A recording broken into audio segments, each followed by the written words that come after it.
So, hello everyone. Thank you for joining us today.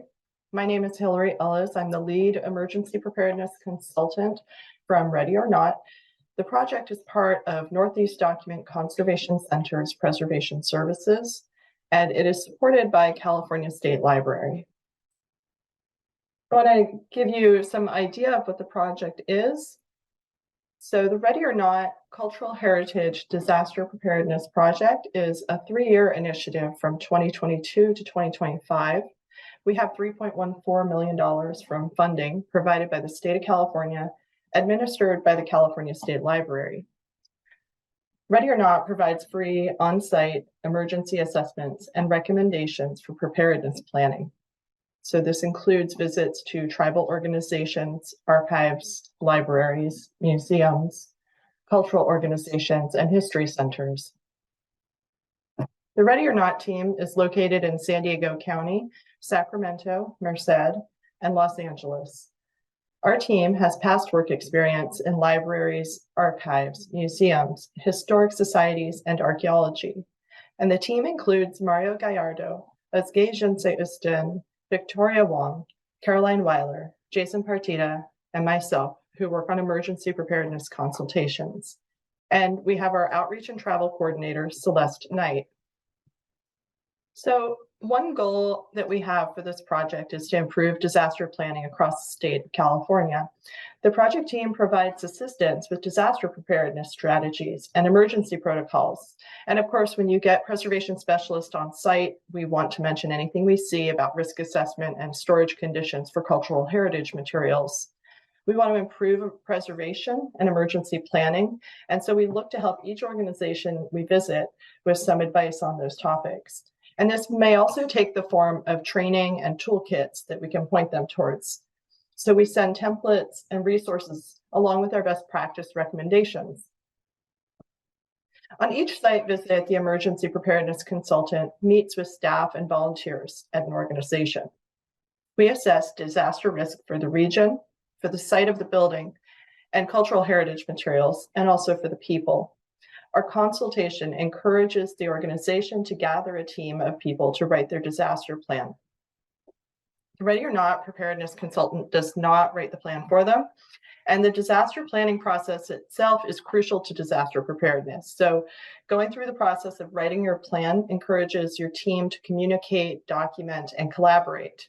And these are important skills to build for successful disaster response. We observe what an organization is currently practicing and what they need to improve their emergency preparedness. We also help small organizations understand risk assessment for archives and cultural heritage materials, best practices like integrated pest management, documenting water leaks or incidents, and monitoring temperature and humidity conditions. And so we have this photo of Malky Museum in Banning, which is a small organization in the Morongo Indian Reservation. And the people there just work part-time on the collection. And so even with very limited staff, it's possible to go through one of these assessments together. After the visit is complete, we provide organizations with an assessment report, and our Ready or Not consultant is available to answer questions and follow up on how the organization is doing with disaster planning. On the day of the site visit, we meet with the organization's staff or volunteers, and Victoria Wong met with the Mechoopda Indian tribe of the Chico Rancheria. So our consultation includes an interview and discussion about emergency preparedness practices. And we also talk about past incidents, like how did staff respond if there was a flood or a wildfire evacuation. In the second part of the building walkthrough, we walk through the cultural heritage and archive storage areas and look at all the other areas of the building that might be impacted by an emergency or a disaster. The Ready or Not consultants try to identify risk for the region or location, taking an all hazards approach, and examples are earthquake, fault lines, potential landslide, flooding, or sinkholes. Man-made disasters like airplanes or train crash, terrorism, or civil disturbance are all part of what we assess for, and climate change related hazards are also discussed.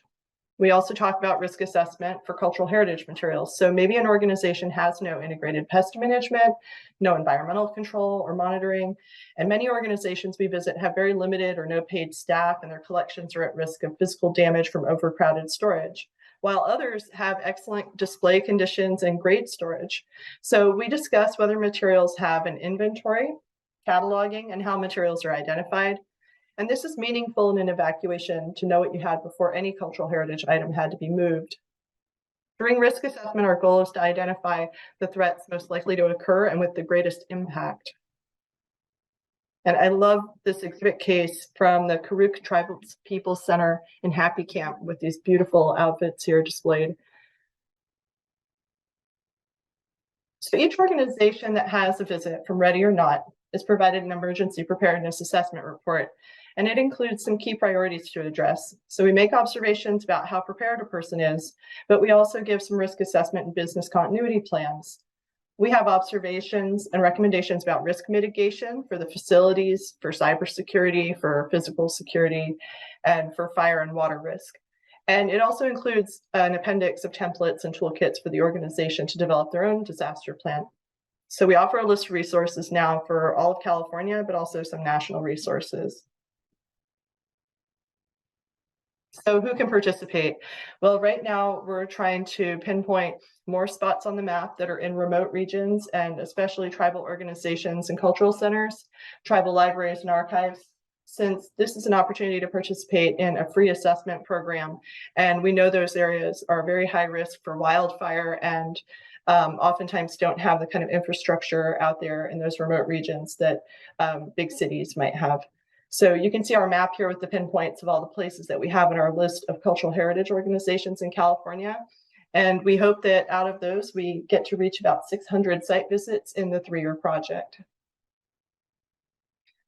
So I thank you for joining us for this session. And this is our contact information if you're interested in scheduling a consultation. And I welcome any questions in the chat. If we run out of time, you can leave your email address or contact information, and I can follow up after the meeting. But I'm happy to stay on the call here for a while to let other people ask questions.